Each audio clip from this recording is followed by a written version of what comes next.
कदापिही जर तुम्हाला कुठं असं कानावर आलं की इथं काहीतरी वेगळं कानावर येत आहे, त्यावेळेस लगेच संपर्क साधा.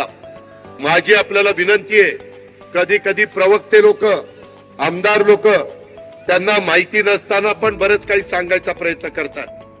फार महत्वाचे प्रश्न विचारले तर सरळ प्रवक्त्यांनी आमदारांनी सगळ्यांनी सांगावं की याबद्दल वरिष्ठ नेते काय ते बोलतील. प्रत्येकाने बोलण्याचं काही कारण नाही, आम्ही बोलायला खंबीर आहे. बाकीचं काय बोलायचं तुम्ही बोला, कारण नसताना वेगळे प्रश्न निर्माण होतील. अशा प्रकारचं वक्तव्य कुणाकडनं देखील होता कामा नये. ही गोष्ट आपण सगळ्यांनी अतिशय नम्रपणे लक्षामध्ये ठेवावी. संघटनेमध्ये काम करत असणाऱ्या प्रत्येक पदाधिकाऱ्याकडे पण माझं लक्ष आहे.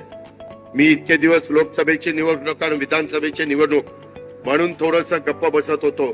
आता इथून पुढच्या काळामध्ये इथं समोर बसणाऱ्या कार्यकर्त्यांना आम्हाला वेगवेगळी पदं मिळवून द्यायची आणि त्यांना पदं मिळवून देत असताना संघटनेमधला कोण पदाधिकारी जर कुठं चुकीचं वागत असेल, जर कुठं तो कमी पडत असेल तर त्याची हायगय केली जाणार नाही. याही गोष्टीची नोंद कृपा करून त्या बाबतीमध्ये घ्या. काही काही हौसे नवसे गवसे असे लोक असतात, परंतु त्या हौसे नवसे गवस्यांनी ह्या सगळ्या गोष्टीची नोंद घेतली पाहिजे. काम करताना गटाचं तटाचं काम करायचं नाही. आपल्याला राष्ट्रवादी काँग्रेस पक्षाची संघटना वाढवायची. इथं कुठलाही गट तट चालणार नाही. इथं पक्ष म्हणून आपण सगळेजण एक आहोत. हा आपला परिवार आहे. हे कृपा करून कुणी विसरता कामा नये, कुणी त्या ठिकाणी नाकारता कामा नये, कुणी त्याच्यामध्ये वेगळा विचार करता कामा नये.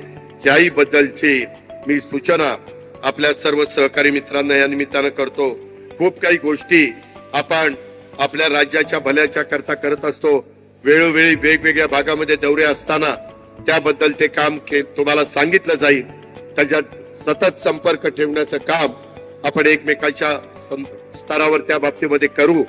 आज प्रांताध्यक्ष सुनील तटकरेजींनी आणि त्यांच्या सगळ्या टीमनी ज्या पद्धतीनं हा 26वा राष्ट्रवादी काँग्रेस पक्षाचा वर्धापन दिन, त्याच्यामध्ये आता सगळ्यांची नावं घेत नाही, अनेकांनी मी बघत होतो, सगळेजण राबत होते, सगळेजण प्रयत्न करत होते आणि सगळ्यांच्या सहभागामुळं हा भव्य दिव्य अशा प्रकारचा सोहळा गेल्या अनेक वर्षामध्ये आजपर्यंत जेवढे वर्धापन दिन झाले त्याच्यामध्ये महत्वाच्या वर्धापन दिनामध्ये या वर्धापन दिनाची नोंद ही 100% झाल्याशिवाय राहणार नाही.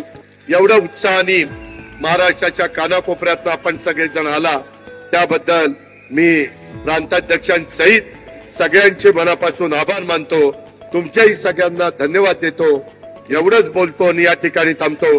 जय हिंद, जय महाराष्ट्र, जय राष्ट्रवादी. नवीन घडामोडी पाहण्यासाठी आजच आम्ही मुंबईकर 24 तासला लाईक करा, सबस्क्राईब करा आणि अपडेट रहा.